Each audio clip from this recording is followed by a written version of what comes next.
Hi, my name is Ron Youngman, and I'm going to be doing a little chatting on reminiscences, my acquaintance with all the jazz and the wonderful music from the turn of the last century through the 20s and 30s.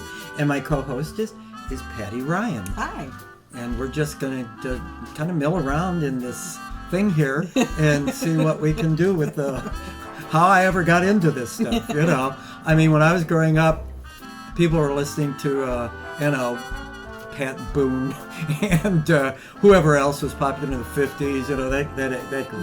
And I was too, but I was really concentrating on the music that I guess I always loved somehow, and that was the music from the teens and the 20s, and collecting it a lot and not paying an awful lot of attention to who was who exactly. Mm-hmm. But then eventually that happened.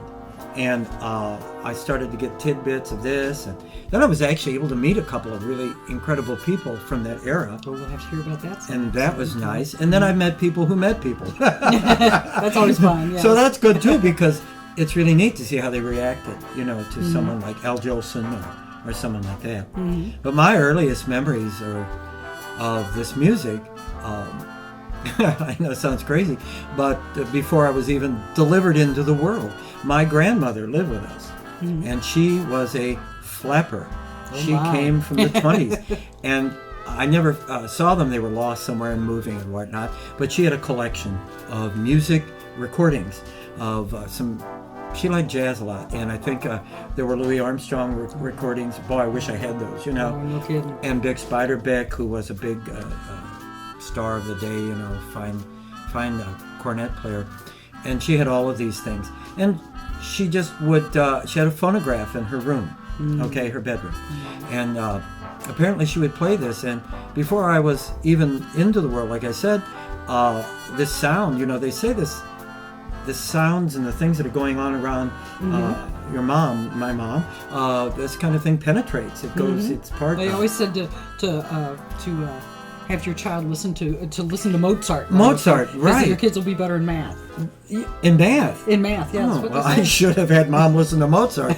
Whoa. So, absolutely. Maybe that's why I don't know. At any rate, Mozart. Okay, maybe we'll start listening now. Yeah. I think it's too late. But she would listen. She would be playing all these records she liked as a youth. Well, don't we all? Yeah. You know, we all go back to the things that were around when we were kids or young people.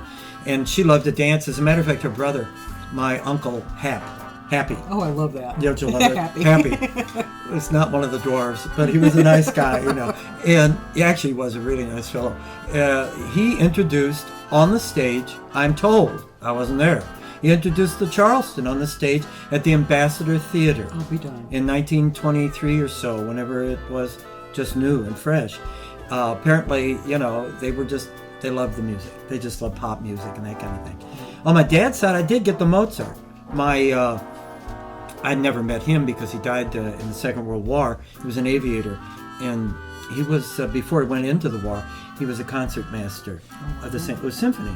Wow. Yeah, and that's kind of neat to know, you know. And apparently his dad, my Uncle Al, they made instruments, guitars, violins, that kind of thing. And I was given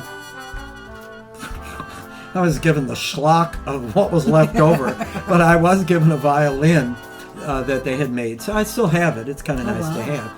And when I was about 10 years old, I started playing the violin, and I played it through school, pretty much, you know, school orchestra. Yeah. Then we had an orchestra and a band. Oh, yeah. Hey, you know. Oh, yeah. I grew up in a really nice, rich cultural thing when it comes to school. You know, they've cut out everything practically, you know. Yeah. And it's a shame because, wow. Well, we both went to the same high school. We did. 10 years apart. That's right.